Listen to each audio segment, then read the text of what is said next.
Welcome to your Algebra 2 lesson 1.3 over solving linear equations. So obviously the objective for today is that you will solve linear equations. So let's jump right in with 4/5 x plus 8 equals 20. Now you always want to rewrite the original equation, and so do that. And then we want to solve for x. So we want to move anything that we can. We want to over to the other side. We want to get the x term by itself on one side of the equation and just the plain numbers on the other side of the equation. So we're going to subtract 8 from both sides. So we get 4/5 x equals 12. So x is being multiplied by 4/5. Anytime we get down to x being multiplied by a coefficient, we divide by that coefficient. Dividing by 4/5 is the exact same thing as multiplying by its reciprocal. So we're going to multiply each side by 5/4. So obviously on the left-hand side, 5/4 times 4/5 will cancel. On the right-hand side, we get 5/4 times 12. 5 times 12 is equal to 60 divided by 4 gives us 15. And so our answer is x equals 15. Now if you want to check your answer, you would take the x equals 15 and you would plug it back in wherever it says x, and you would double check that you get a true statement. Now let's try a word problem. During one shift, a waiter earns wages of $30 and gets an additional 15% in tips on customer food bills. So let's think about this. So it's saying one shift, the waiter gets $30 guaranteed. And then on top of that, gets 15% in tips on the food bills. The waiter earns $105. So we know how much the waiter gets all together with the $30 and the 15% in tips. What is the total of the customer's food bills? Okay, so we're going to write a verbal model and then write an equation, and it's really important that you write 15% as a decimal. Remember, that means 0.15. Okay, so the total income for the day in dollars, how much the waiter earns, is going to equal the wages, the fixed amount that the waiter earns no matter what else happens, plus the percent for tips, times the total amount of the food bills, the total amount that all his customers spent on food. So algebraically, we have 105 equals $30, the $30 he gets no matter what, plus 15%, so 0.15, times x, what we're looking for, the total amount of the customer's food bills. All right, so here's our equation. Now again, we want to get to the x. So we want to subtract anything that's not an x term over to the other side. So we're going to subtract 30 from each side, and we get 75 equals 0.15x. So what this is actually saying is that he earned $75 in tips. So what was the amount of food bills that gave him the $75 in tips? Well, what we're going to do is we're going to divide both sides by that coefficient of 0.15. And that's going to give us 500 because 75 divided by 0.15 is 500. So the total of the customer's food bills is $500.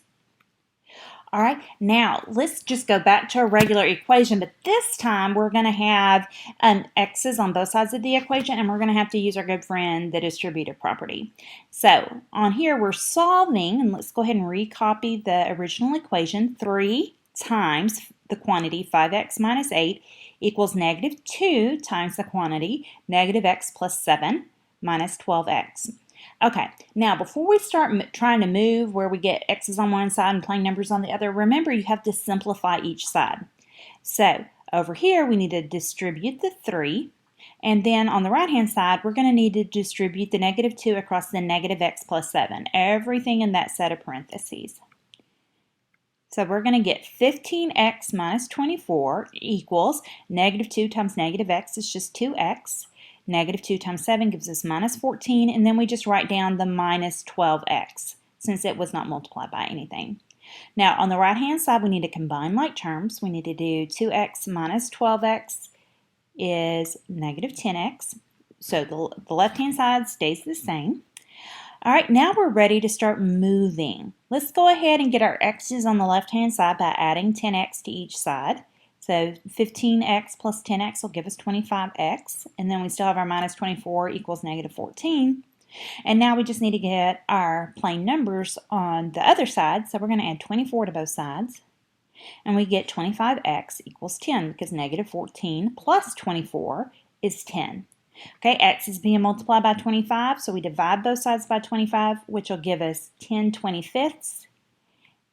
And 10 25ths reduces down to be 2/5 because we can reduce by 5 on top and bottom. The solution is 2/5. All right, now we're going to solve another word problem. Life is full of word problems, so we're going to get lots of practice of them here in Algebra 2. It takes you 8 minutes to wash a car. So 8 minutes you get the job done. And it takes a friend 6 minutes to wash a car. Okay, so your friend takes 6 minutes to get the same job done. How long does it take the two of you to wash 7 cars if you work together? So there's 7 jobs to be done, 7 cars to be washed, and y'all are going to work together, and the question is, how long is that going to take? All right, here's how you approach a problem like this. You're going to write a verbal model and then write each equation. And what you're going to do, and this may be surprising, is you're going to write your rate of car washing and your friend's rate of car washing. So you wash 1 car every 8 minutes. That's the rate. That's the number of cars per minute. You get 1/8 of a car washed in a minute times t minutes, the total amount of time y'all are going to work together. Okay, plus your friend's rate, which is 1 car for every 6 minutes. So your friend gets 1/6 of a car washed every minute. And then times t minutes, however long y'all are going to wash together, and that's going to equal the total of 7 cars. If you only needed to wash 3 cars together, it would equal 3. If you both were going to wash a car together, it would equal 1. Okay, so always your equal is going to be the number of jobs to be done. So whether we're talking about lawns to be mowed, rooms to be painted, however many of those jobs need to get done, that's going to be the total for your equation. Okay, so we're going to solve the equation for t. So let's write it out again. We've got 1/8 t plus 1/6 t equals 7. Now, to add those two fractions together, we could get a common denominator. But you know what I've found is nobody really likes fractions a whole lot, so let's get rid of them. We can't always do this. If we're simplifying an expression, we're usually pretty much out of luck. But because we have an equation, we can do whatever we want to one side pretty much as long as we do it to the other side. So let's multiply both sides by what would be the common denominator. A common denominator for 8 and 6 would be 24, because we can do 8 times 3 to get 24, 6 times 4 to get 24. But instead of rewriting our fractions, let's multiply both sides by 24. Okay, so we're going to have 24 times the quantity 1/8 t plus 1/6 t equals 24 times 7. So we need to distribute that 24.